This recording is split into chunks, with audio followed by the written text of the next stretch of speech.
In today's biased news, Qatar brokers an aid deal between Hamas and Israel, Cuban health workers provide aid to struggling Italy, and the 1% beg governments to raise their taxes.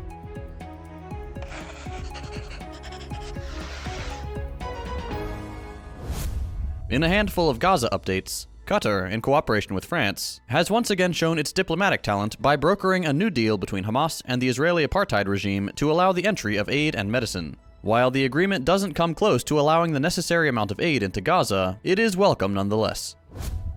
Ansar Allah continues to disrupt Red Sea trade bound for Israel, with their latest attack targeting a Malta-flagged, Greek-owned bulk carrier heading north to the Suez Canal. Ansar Allah's military spokesperson said in a statement that they targeted the vessel with naval missiles, resulting in a direct hit.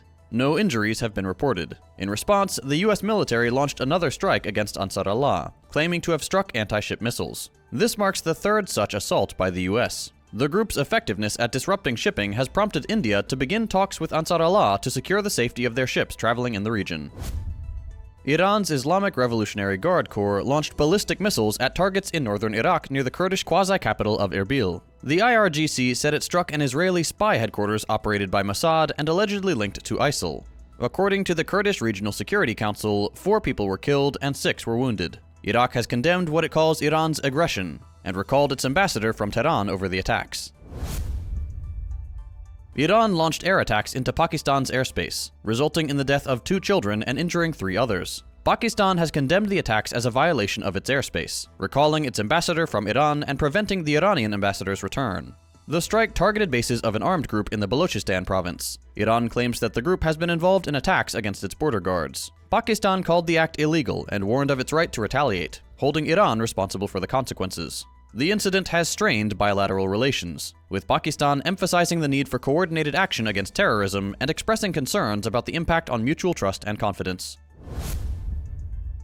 Health workers from Cuba have been recruited to address the severe shortage of doctors in Calabria, one of the poorest regions in Western Europe. The initiative, sparked by the COVID-19 pandemic, brought nearly 500 Cuban health workers to various hospitals in the region. While initially met with undue skepticism, the Cuban assistance has unsurprisingly proven effective, and the program has been extended until at least 2025. The initiative aims to address the neglect of the public health system in Italy's poorer south, as well as the exodus of healthcare staff, exacerbated by grueling work conditions and poor pay. Cuban health workers see their mission as a two-way exchange, providing assistance while gaining valuable experience. Cuba's health system continues to provide aid to much of the world, despite the brutal and illegal US blockade.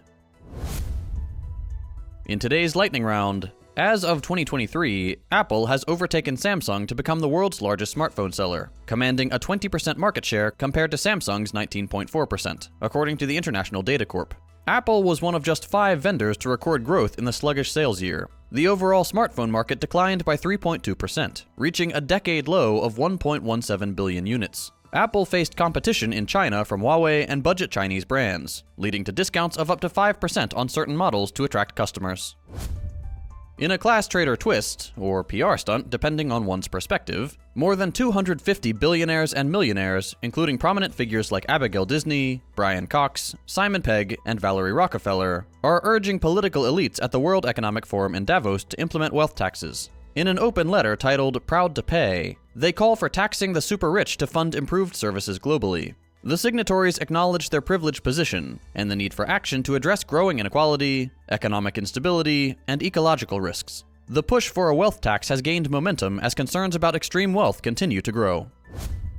And finally, China faced challenges in hydropower generation following the historic drought in 2022, resulting in a 12% drop in the second half of the year. However, recent improvements, including a 25% increase in water storage at the Three Gorges Dam, indicate a positive trend. Sichuan's decision to lower 2024 power rates for coal plants reflects confidence in a stronger contribution from hydropower.